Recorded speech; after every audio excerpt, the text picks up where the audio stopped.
Welcome to the only daily podcast focusing on compliance news of the day. Each morning, start your day with a cup of coffee and Tom Fox, the voice of compliance, to hear about 4 of the top compliance, corruption, or leadership stories you will need to start your day.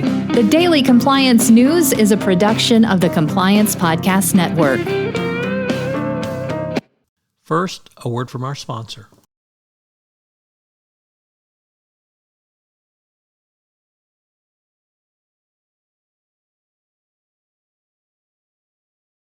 The Daily Compliance News for December 1, 2022. We don't need no stinking controls edition. Yes, it is the last month of the year.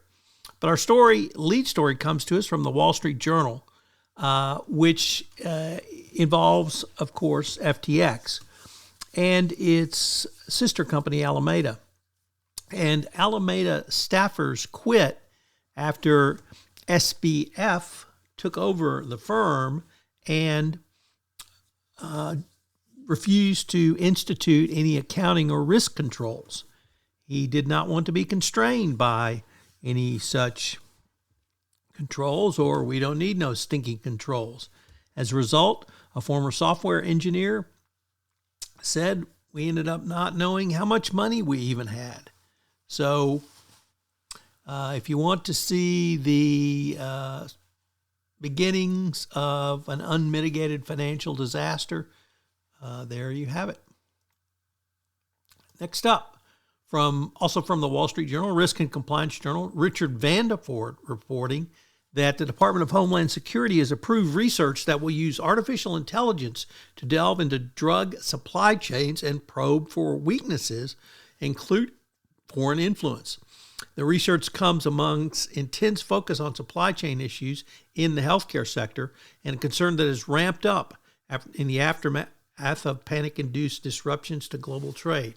This has huge implications for the compliance professional, certainly in anti-corruption compliance, and we're going to explore that in other blog posts. But if you're in the pharmaceutical industry, you need to take note.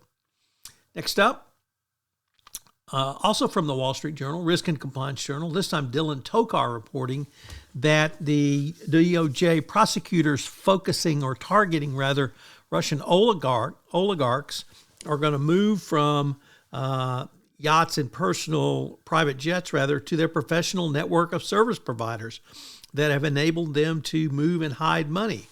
Who does that mean? Well, law firms, accounting firms, consulting firms, and other business service providers. So this would be a major change and could lead the way once again for a much more robust anti-corruption compliance program when you look at these consulting firms who helped places like South Africa and state capture, etc.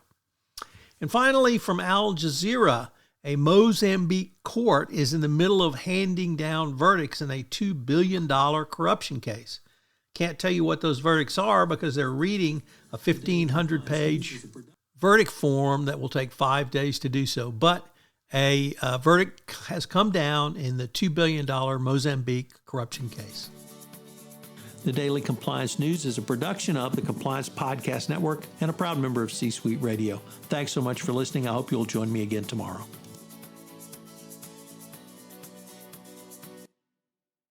This podcast is a part of the C-Suite Radio Network.